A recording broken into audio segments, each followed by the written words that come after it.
Good evening. I'm Kelda Yoon. Dwight is on assignment. We begin with a major development in the war in Gaza.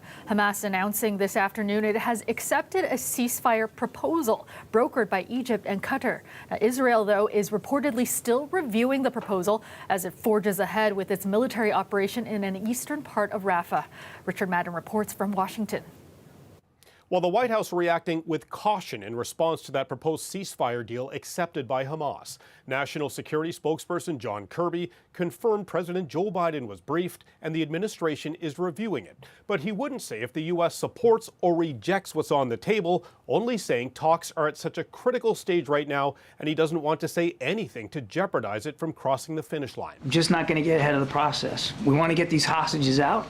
We want to get a ceasefire in place for 6 weeks. We want to increase humanitarian assistance, and the last thing that I want to do is say anything at this podium that's going to put that process at risk. No details on this proposal have been made public, but the White House confirmed other key details. CIA Director Bill Burns was involved in negotiations, and that President Biden's 30-minute call this morning with Israeli Prime Minister Benjamin Netanyahu happened before news broke of this proposal. But analysts have since pointed out we've only heard from one side, Hamas. Nothing from the Israelis yet, but they're reportedly reviewing it now. So there's a sense of skepticism. Some analysts have since pointed out this could all be spin from Hamas designed to portray the Israelis as not acting in good faith. Here's how Kirby responded to that question. You know who hasn't answered a single question about his intentions and what games he might be playing or where he intends to take this? Mr. Sinwar, the head of Hamas. And I think it's high time that he answers some of these questions and he come clean about what his intentions are. I don't know. All I know is we've got a response. Bill Burns is looking at that response. He's talking to the Israelis about it, and we'll see where this goes. Now, Kirby also noted President Biden urged Prime Minister Netanyahu to scrap the Israeli military's operations in Rafah, a move that could derail a temporary pause to the fighting. Richard Madden, CBC News, Washington. Here at home, pro-Palestinian student protesters have been occupying part of the University of Toronto campus for 5 days now. The university says they've made some progress in its negotiations with protest organizers, but the students maintain they aren't budging until their demands are met. Tyler Cheese has the latest. It's day 5 here at the student encampment at U of T, and the university released a statement this morning saying they spoke with students over the weekend and they see a pathway forward. But speaking with student organizers here today, they aren't so sure. We have been very cooperative in terms of logistical stuff. We have reached some agreements, but going forward, we do not want to go back and forth discussing minor logistical issues. In their statement, university administrators say their goal is to find a peaceful conclusion to the unauthorized encampment as soon as possible, and that they met in good faith with student representatives over the weekend, describing discussions as constructive. But the students say that's not how they view the talks. They've also expressed some health and safety concerns, and we've been able to have some fairly constructive conversations about that. The problem is that that's not why we're here. If we aren't able to talk about our demands in future meetings, then we're not going to have any dialogue. There's no point in us talking to the administration if they're going to talk to us about toilets. The students' demands include disclosure of all the university's financial holdings and divestment from any assets that contribute to the state of Israel. Similar demands have been made on university campuses across the country, with the latest encampment established at Hamilton's McMaster University this weekend. Now, the premier has weighed in on the situation. We need to remove those people. The university, these universities have to make a move. Yeah, we live in a democracy. Everyone's allowed to protest peacefully, and that's what I mean, peacefully. The hatred I have seen on these protests, I've never seen before. But the U of T students say they also stand against violence and hate. We have an anti-hate speech policy in the camp. Anyone who comes and says anything anti-Semitic, they're shut down. Anyone who says something Islamophobic or otherwise, they're shut down. In response to the university's latest statement, the students say they hope administrators will start taking their concerns seriously so that talks can continue. Tyler Cheese, CBC News, Toronto. The keffiyeh ban at Queen's Park is heating up once again. 3 MPPs, including 2 current NDP members, defied the ban, wearing the keffiyeh inside the legislature today. Independent MPP Sarah Jama spoke after question period when she was removed. There was no merit to this ban in the first place, that this ban is a bit of political theater, that this keffiyeh represents the Palestinian culture and the lives of so many that have been lost. And it is important to many people that we continue to wear it in this place. The speaker actually amended the ban, allowing visitors and politicians to wear the garment in the building, just not in the legislative chambers. NDP MPPs Joel Hardin and Kristen Wong-Tam, who also wore the scarves in solidarity, left the chamber shortly after JAMA. JAMA says she will continue to wear the garment despite the ban. Leaders of all 4 political parties, including Premier Ford, have called for the ban's reversal. A high-profile tribunal hearing got underway today at Toronto Police Headquarters. It will decide the punishment of the first Black woman to make the rank of superintendent. Stacey Clark pled guilty last year to helping other officers get promotions. Lane Harrison has more from today's hearing. There are almost no open seats in the auditorium at police headquarters today, as the room filled with character witnesses and supporters for Superintendent Stacey Clark. Among those in attendance was former Police Chief Mark Saunders and David McLeod, a retired superintendent who worked with her. What I hope to communicate is that this is an act of desperation, born out of years and years of lack of meaningful movement in the direction of equity in the organization, particularly as it relates to the promotional process. Yes, a few of us as Blacks have been promoted, but not across the board. Not across the board. How are you feeling? In 2023, Clark pled guilty to interfering in the force's promotion process. She often acted as a mentor to other officers looking to be promoted. In 2021, she served on a 3-person panel interviewing officers looking to rise through the ranks, but used that position to share answers with interviewees, something her lawyer and supporters argued was done to level the playing field for Black officers. She did not cheat. She is trying to better this organization as she has always done. Among those out to support Clark were members of the Jamaican Canadian Association, who bused dozens of members to police headquarters for the hearing. Former President Audrey Campbell testified in front of the tribunal. When we said, we weren't happy with something, she said, yes, I know, but we're working, we're trying. And this is why we're all here, because she's human. And she has broken under this. Campbell says Clark helped bridge gaps between police and the Black community, and added the lack of promotions for Black officers has been an issue for decades. The police's prosecution isn't looking for a dismissal in Clark's case, instead arguing she should be demoted and forced to reapply for superintendent, a move her supporters say would undo progress. I'm speaking for myself as a Black man. I would interpret that as an effort to stop the change that is really, really required and to put it in practice. Monday marked the first day of the hearing to determine Clark's punishment. Hearings will continue on Wednesday. Lane Harrison, CBC News, Toronto. Has dismissed Peter Nygaard's extradition appeal. Today's decision comes more than a year after Nygaard's lawyer argued the case in court. Nygaard is facing extradition to the U.S., where he faces sex trafficking charges in the Southern District of New York. And that would happen after his Canadian trials are completed. Nygaard's awaiting sentence after a conviction last November on 4 counts of sexual assault dating between the late 1980s and 2005 in Toronto. He faces similar charges in Montreal and Manitoba. There are growing calls for the city to reconsider lifetime labels for dogs that act out, with some animal advocates saying there should be more focus on rehabilitation. This comes after the city introduced new measures to crack down on aggressive dogs, including a public registry listing dangerous dogs across the city. Sarah McMillan has more. Gus, Chin? Louise Lawrence spends her days training dogs and getting to know their behavior, and she's no stranger to dangerous dogs. She says in her experience, a dog that acts out once won't necessarily be dangerous for life. I have seen a lot of significant improvements as a result of behavior modification in order to change dogs' natural response. But if you own one of the more than 360 dogs in Toronto with dangerous dog orders, that label is with it for life, meaning the dog has to wear a muzzle at all times in public and stay on leash, among other measures, until it dies.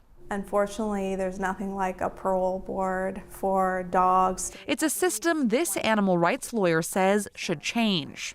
Dangerous dog orders are issued by city bylaw officers following incidents ranging from mauling humans to altercations with other dogs. Depending on the severity of the incident, an order could be issued right away or it could come after warnings. Once issued, an owner has 30 days in which they can appeal to a city tribunal.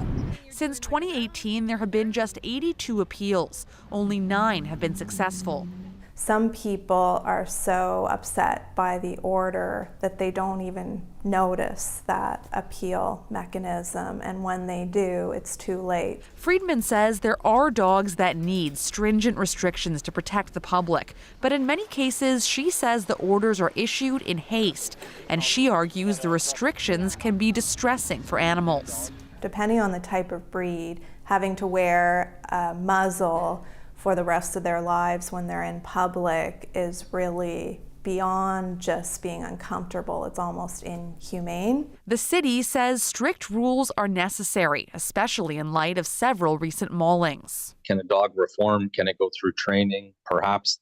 But in the on the side of caution, it's important that we err on the side of safety and the safety of our community.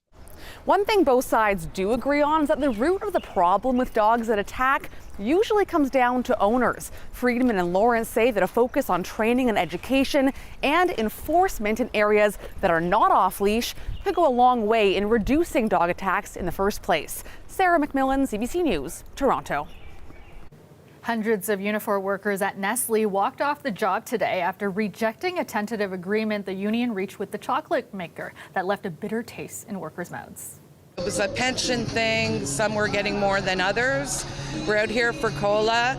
We know the cost of living's terrible out there right now in the city. So right now they want to freeze our COLA by 2 years. We're out here on wages. It's a multi-billionaire company. They could afford to give us a little bit more. Nearly 500 people who work at the plant are now on strike. 60% of members voted in favor of the job action. Workers say their collective agreement expired at the end of April, and they had been working without a contract for the last week. The plant produces Kit Kat, Aero, and Coffee Crisp chocolate bars, as well as Smarties. There's growing anger amongst landlords in Ontario over the rising number of tenants who don't pay their rent, contributing to a backlog of cases at the province's housing tribunal. Ontario's Landlord and Tenant Board says it's working through more than 53,000 cases. Many of those are applications to evict tenants for not paying up. CBC senior reporter Joanna Remiliotis has more. I have a tenant who hasn't paid rent since March 2023.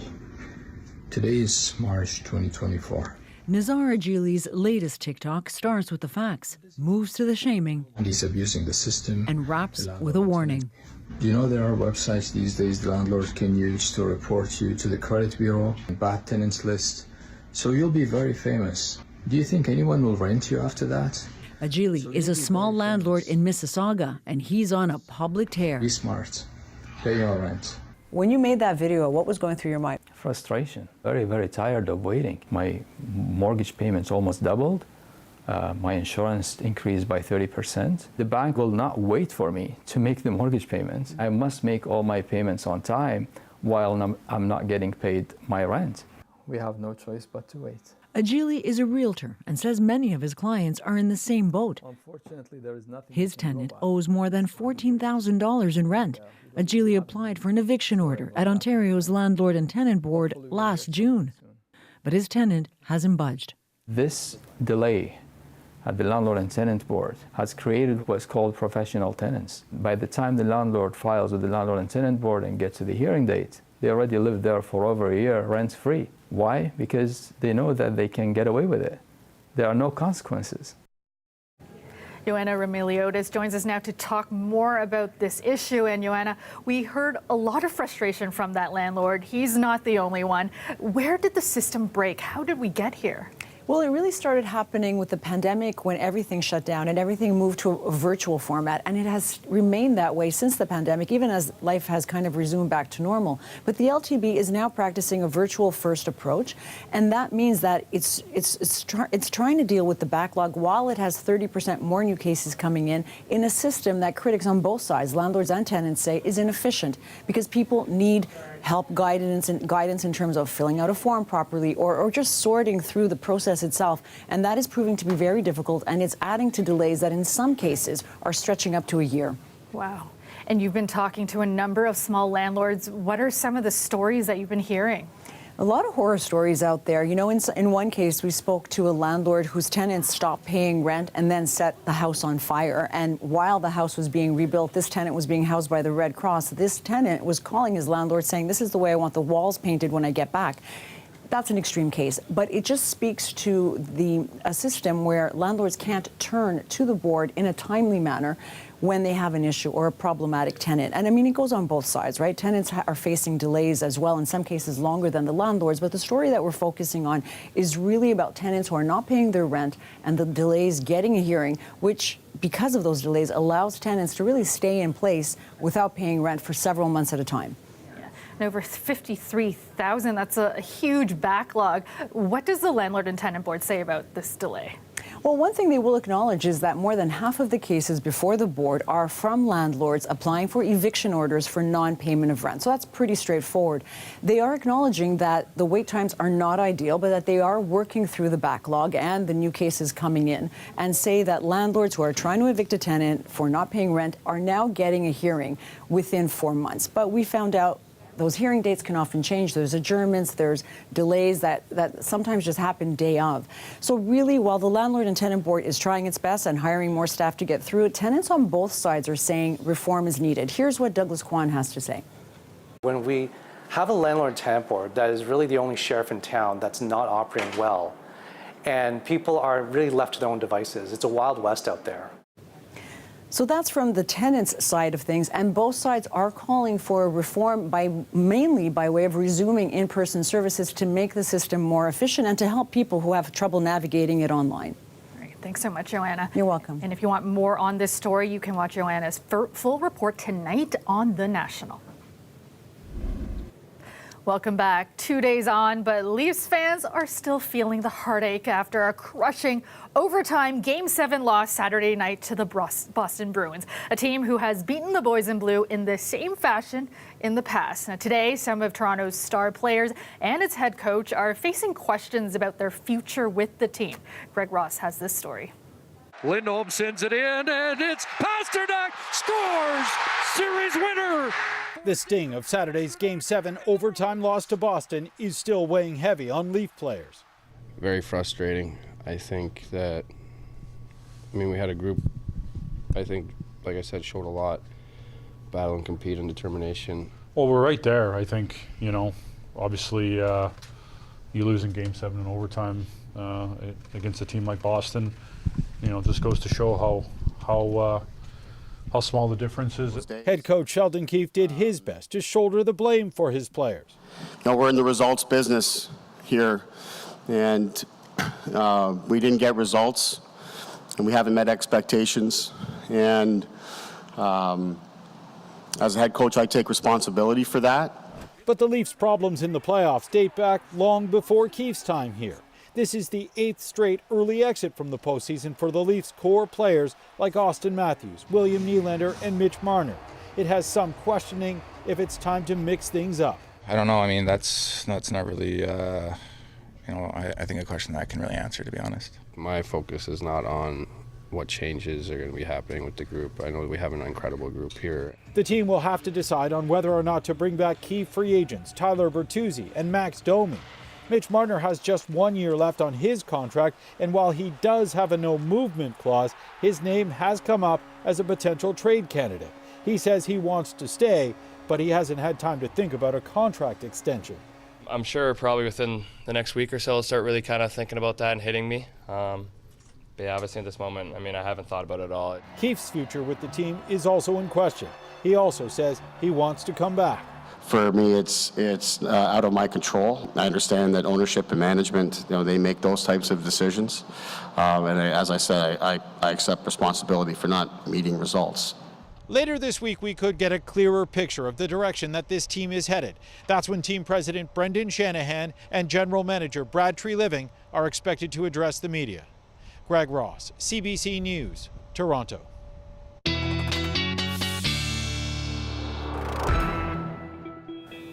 Colette, as we always say too many times, always next year.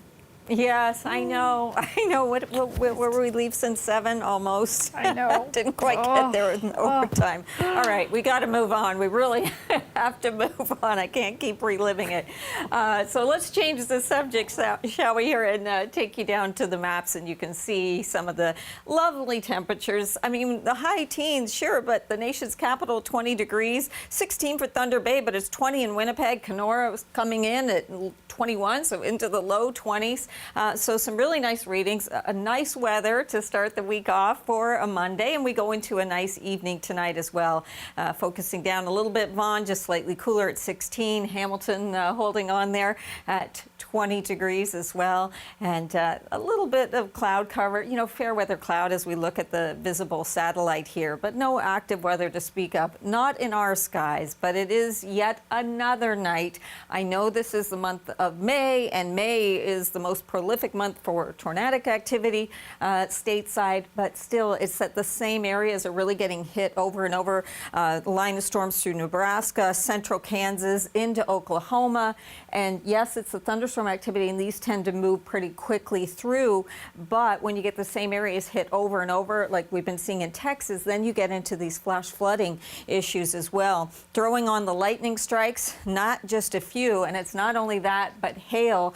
Storm reports showing multiple areas, and some of this quite large in terms of the size of the hail, baseball size and beyond, and then all the straight line winds behind this system into that cooler air. So that's why we just get to relax and take a breather this evening with actually clearing skies and another nice day on tap. Most of Tuesday looking really good as well. It's only late day we get into some increasing cloudiness, and then it's overnight Tuesday into Wednesday. Some rain showers, a few embedded thunderstorms possible in there too, but that kind of works its way through. And then Wednesday's one of these days where we're going to have a little bit of everything moving through. 8 degrees the low tonight, and there we go tomorrow with another beauty up to 18 for us there. Thanks so much, Colette. Donald Trump has been warned he risks jail time if he violates another gag order at his hush money trial in New York. The former U.S. president was fined $1,000 today and held in contempt of court for the 10th time. The gag order bars Trump from speaking publicly about the jury, prosecutors, and witnesses. After the ruling, jurors heard from a former Trump Organization financial officer about business and banking dealings that could bolster the prosecution's case. Trump faces 34 counts of falsifying business records tied to accusations that he covered up a $130,000 payment to adult film star Stormy Daniels to bury her story about a sexual encounter with him. Trump has pleaded not guilty to all charges. A Winnipeg man charged with murdering 4 women in 2022 has admitted to the killings, but Jeremy Skibicki's lawyers are asking he be found not criminally responsible. The trial by jury was set to begin Wednesday, but in light of developments, the Crown has consented to a trial by judge alone. The Crown said last week for the first time Skibicki's lawyers said they plan to admit their client killed all 4 women, but they'll argue he's not criminally responsible because of mental illness. Skibicki has pleaded not guilty to first-degree murder charges in the deaths of Morgan Harris, Mercedes Myron, Rebecca Comtois, and a 4th unidentified victim. Police say the remains of at least 2 of the Indigenous women are believed to be in the landfills in the Winnipeg area. The Liberal government tabled the much-anticipated legislation today to enact a foreign influence registry. Bill C-70 also includes proposed changes to the act governing Canada's spy agency, CSIS. Karina Roman has the details from Ottawa. The legislation proposes big changes. Today, our government introduced an act respecting countering foreign interference, a bill which would give Canada new, modern tools to combat foreign interference. Canada's spy agency, CSIS, would be able to share information beyond federal entities, such as other level of governments, communities, or businesses. And it would be able to collect foreign intelligence that exists outside Canada, something it can't do now. This new context calls for CSIS to be more agile in how it can conduct its investigations. Bill C-70 proposes the creation of new, specific foreign interference offenses. That would include acts like planting false stories in the media, if done for a foreign entity, and would include political interference at all levels of government, including school boards, and political party nomination contests, and not just during election periods. The bill would also finally create a foreign interference registry. Under this registry, all individuals or entities who enter an arrangement with a foreign government or entity and who undertake activities to influence a government or the political process in Canada would be required to publicly register these activities. A new Foreign Influence Transparency Commissioner will oversee and enforce the new registry. Those who avoid registration face being named publicly and face monetary fines in the millions of dollars. And if they cross the line from influence into interference or provide false information, they face jail time. The Conservatives have been pushing for a foreign agent registry. It's just a measure of transparency to ensure that if people take money from a foreign government, they have to say it publicly and disclose publicly exactly where is the money coming from. Members of diaspora communities here in Canada have also repeatedly argued for such a registry because they are the top targets of foreign interference and intimidation. Karina Roman, CBC News, Ottawa. The Prime Minister and the leader of the Conservative Party spoke today at a commemoration service marking Holocaust Remembrance Day. They spoke not just about the horrors of the Holocaust, but also about the current rise of anti-Semitism in Canada. People have felt unsafe to live openly Jewish lives in Canada, and that's not right. Let me be clear. In a country like Canada, it should be, and it must be, safe to declare oneself a Zionist. You must be allowed to live fearlessly and proudly Jewish lives. In a new report, the Jewish group B'nai B'rith released figures showing that anti-Semitic incidents in Canada more than doubled between 2022 and 2023. The group logged almost 5,800 incidents, a new record. The number of violent incidents is up more than 200%. It is Children's Mental Health Week, and to celebrate, the Child Development Institute is sharing more about what they do. I think really working with our partners in the mental health sector to bring forward the evidence of how impactful this programming is. So our ability at CDI to evaluate our programs and report on that data is something that we're increasingly doing in conjunction with other partners. So we can really take the case for investment to policymakers and stakeholders to say, this programming works and it has a profound ripple effect as our families share today, not only on their lives and the lives of their friends, but on the community as a whole. The CDI provides mental health programs to children across Ontario. 1 in 5 children experience mental health challenges in the province, and this week aims to highlight the urgent need for services. Ali Chiasson spoke to 2 teens about how programs like the ones at the CDI have helped them. There's so many that I've learned that there's probably some that I learned when I first started that I don't use anymore, but I would say the whole mindfulness and the breath work is really important because life is going to throw you curveballs, and it's important to remember that it's not going to get any easier. In fact, it could get way harder, and you need to figure out skills in order to overcome that. And so for me, the skill that I've learned to work with my breath have been really important because, as I said on the panel, it helps me take a bit of a step back from reality and go, okay, something's not going the way I want it to. How am I going to fix this? Or is there another way of looking at this? And I think that that's really important. Really how to talk to people. Because when you're there, everybody else has their own things. With mental health, there's a lot. I don't think there's a neurotypical person in that place. So you get to really understand the experiences of a bunch of different people and know how to talk to them, what other people needs. And it's helped me get along with a bunch of different people. What kind of message do you want to get out there for folks who maybe haven't interacted with CDI before, or they're thinking about, hey, it's Mental Health Awareness Week, and, you know, getting people to invest in programming like this? Like, how important is this kind of programming? What kind of message do you want to get out there? Yeah, I think Callum brought up a really good point about talking. I find for me, if I don't like keeping emotions to myself, but at the same time, if I don't have someone I can trust, I find it difficult to get those out. And so I think even if you're not involved with CDI, if you have someone you can trust, whether that's even a parent or a grandparent or a guardian or even a friend, telling them, hey, I'm not doing so well. Can we maybe talk? Even if they have nothing to say, it's important to get out, like get what you're feeling out of your head, because I find for me, it almost eats me alive. It's a really uncomfortable feeling, and it just drains you. And so by getting it out, even if no one's going to give you anything, any feedback or any way of helping it's just to get it out of your mind. I think that's really important. I think whether or not it's you personally or talking about changing laws to focus more on mental health, I think silence is the worst way to go about it. You can't change how you live without addressing what is wrong with it or what needs help. That's the same for on a federal level, provincial level, or a personal level. If you're not talking or addressing or talking to somebody or having someone try to help you, then changing is going to be so much harder than. The federal government is investing $9 million in a new pedestrian bridge that will connect downtown to the Portlands. And today we got a first look at the bridge's design. I think that if you look at it, you really see how this kind of structure is beautiful, simple, and it gives us all those opportunities to bring communities together.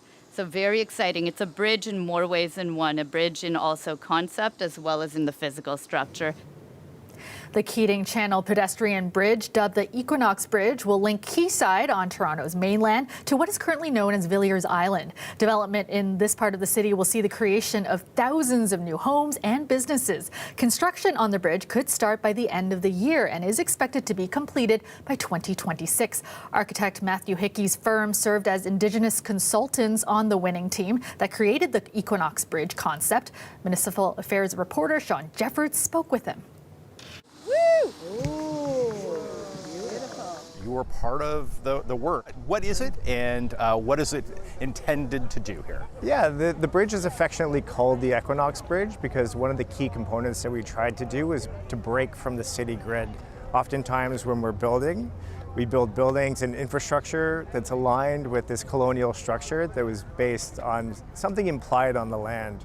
What we wanted to do was pull the design back and reference the natural systems around us, understanding that this place, the Ashbridges Bay area, the end of the Don, it's all extremely important from an Indigenous point of view. It's also important from a naturalization point of view.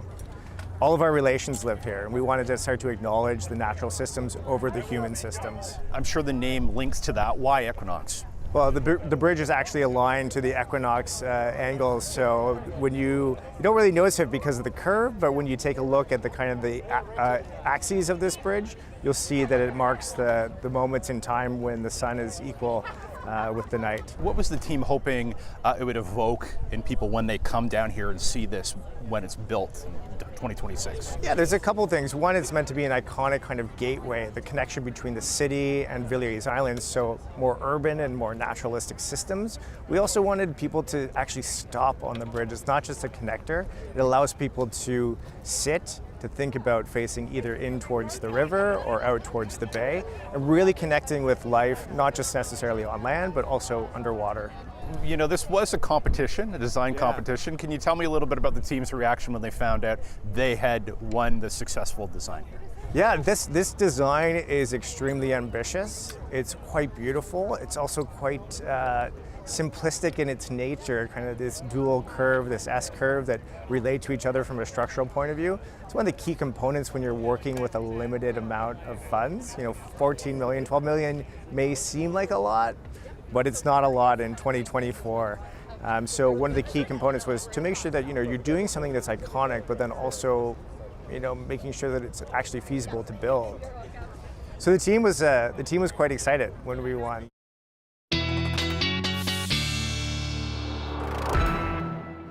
right, Colette is back with the last check on the forecast. And Colette, the week looking pretty good except for a little bit of rain. Yes, that's right. We've got some spots where we're going to have some wet weather. And you know, in that report, and congratulations to them on that winning design, they were talking about equinox, equal day and night. And that's what we have, you know, spring and in the fall. But when we get to the summer solstice in June, I know it's a ways off, but that's when we have our maximum daylight hours. So right now, we're at almost 14 and a half hours of daylight, and we'll get there in June to almost another hour or so, 15 and a half roughly hours of daylight. When we get to that maximum, we got some time to get there and to get our temperatures warming up, but they're pretty mild today, and in fact above seasonal. 18 degrees still holding in Toronto, 20 in Hamilton. Peterborough still at 20 degrees as well. From the visible satellite, some of the fair weather cloud that was kind of moving in here in the afternoon hours, but just mixing with the bright skies and all the sunshine that we've had. We get into clear conditions overnight tonight and to start the day off on Tuesday, so sunny once again. Temperatures again close to seasonal or a touch above. It will be later in the day that we'll see some increasing cloudiness, so later afternoon and then into the evening, a spotty shower is possible, but the greater chance of getting that is as that warm front comes through in the overnight hours, where it's not just spotty. A few areas locally we could have some somewhat heavier downpours. Then we get into the drier slot here for part of the day on Wednesday, midday, and then it'll be bookended by more wet weather coming in. And in fact, into Thursday, we will have a chance of showers there too. So you can kind of see that on the 3-day forecast. But look at the temperatures, 18 tomorrow, 21 on Wednesday in the warm sector. And then, okay, sure enough, a bit of a pattern change with the temperatures as things cool down towards the end of the week. Not looking too bad at all. Thanks so much, Colette. You're welcome. And that is our show for you tonight. Thanks for joining us. And a reminder, there will be no newscast at 11 due to NHL playoffs. We will see you back here tomorrow at 6. Have a great